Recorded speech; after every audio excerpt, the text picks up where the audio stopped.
Chapter 1: The 6 a.m. Alarm. The digital display fizzes to life at exactly 6 in the morning, bleeding a cold clinical blue across the stark white ceiling of the master bedroom. It does not erupt with a chaotic ring but instead exhales a low-engineered hum, a custom acoustic track Min programmed himself to soften the daily transition into consciousness. Yet the physiological reaction remains unchanged. Before his eyelids can even unstick, a familiar leaden pressure drops onto his sternum, acting as the invisible anchor of another identical loop.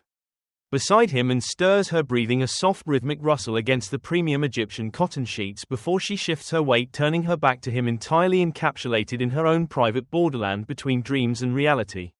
Min sits up on the raw edge of the mattress, planting his bare soles against the polished walnut floorboards.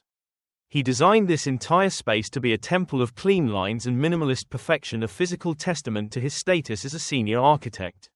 Every sharp angle reflects a milestone achieved. Every flawless shadow whispers of absolute stagnation.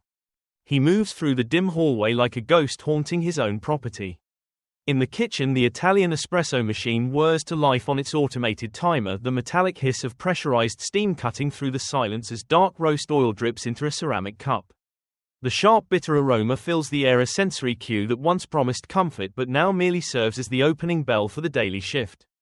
Min stands flush against the floor-to-ceiling glass pane, watching the metropolis shake off its slumber.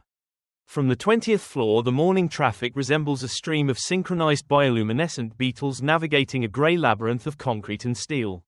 Millions of individuals are currently squeezing toothpaste onto brushes, tightening silk ties, and stepping into pressurized elevator shafts, all driven by a desperate unspoken agreement to keep the machinery of the world spinning. He thinks of Albert Camus and the ancient myth of Sisyphus, condemned for eternity to push a boulder up a mountain only to watch it tumble back down the moment it crowns the peak. For 20 years Min read that myth as a tragic lesson on human failure. Now at 41 he recognizes it is simply the job description for an ordinary Tuesday. The descent to the basement parking lot is a journey into a subterranean vault of concrete and fluorescent tube lighting. His European sedan waits there, gleaming under the harsh artificial glare, a capsule of leather and brushed aluminum.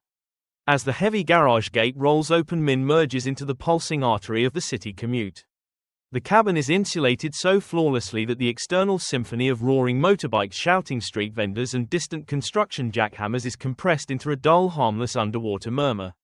He catches his own gaze in the rearview mirror, noting the fine spiderwebs of fatigue around his eyes, not carved by laughter but etched by decades of squinting at digital blueprints and negotiating corporate contracts. He is a creator of landmarks and author of structures that pierce the clouds, yet inside this moving metal box he feels entirely weightless, as if he could evaporate from the leather seat and the vehicle would continue tracking the lane lines without missing a beat.